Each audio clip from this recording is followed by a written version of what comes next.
Look out, but here comes the polar bear charging up here in the NL MVP conversation. And Paul Goldschmidt's kind of been the leader in the clubhouse. And, you know, in some people's minds, he was a foregone conclusion. But there's been some other players in the National League who have spoken up.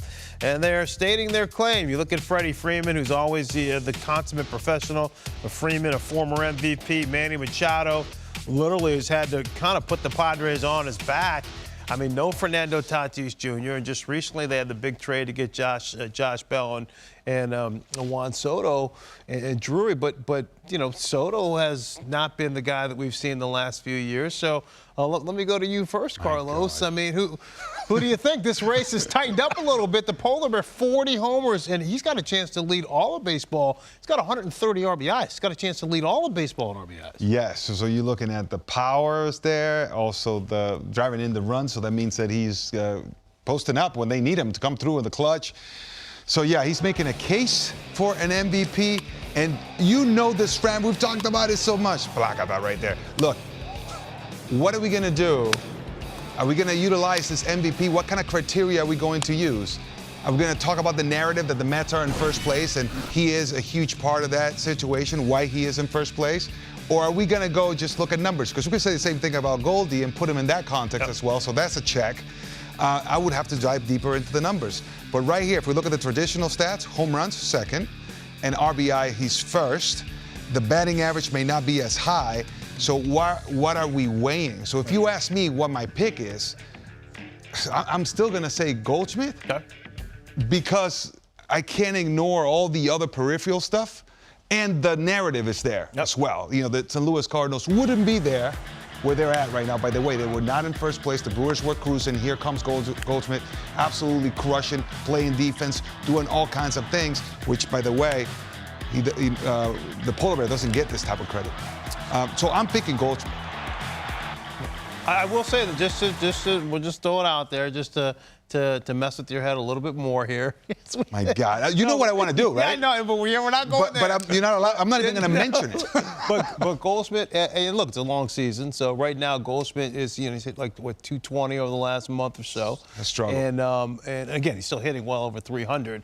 But the Cardinals have clinched, so he's not really going to play any more meaningful baseball until the postseason. So from a regular season perspective, he's done. Meanwhile, Pete Alonso, we don't know this. I mean, this weekend against the Mets, Jim, that's going to be a huge series. It is. If he goes out and he goes haywire, you know, does that shift the conversation? Well, I think it plays a big part, yes. Now, I'll go to Goldschmidt. I have so much respect for the player he is and how he works, and his consistency over the long haul has been absolutely amazing. It's fun to sit up here and talk about this because really, there's several candidates. I mean, Manny Machado's having a great year.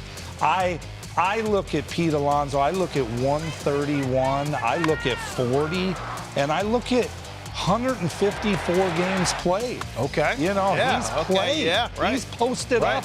Again, it could come down, again, why baseball is so great. We might have this talk on Monday, and it could be totally different. Yes. You know, so this is the fun part. My respect for Goldschmidt is so high that, I mean, he's had a wonderful years. I would pick Alonso. I would pick Pete right now. Okay. Now that would be my call. Okay, so good. So again, like, it is a conversation. It's not a foregone conclusion.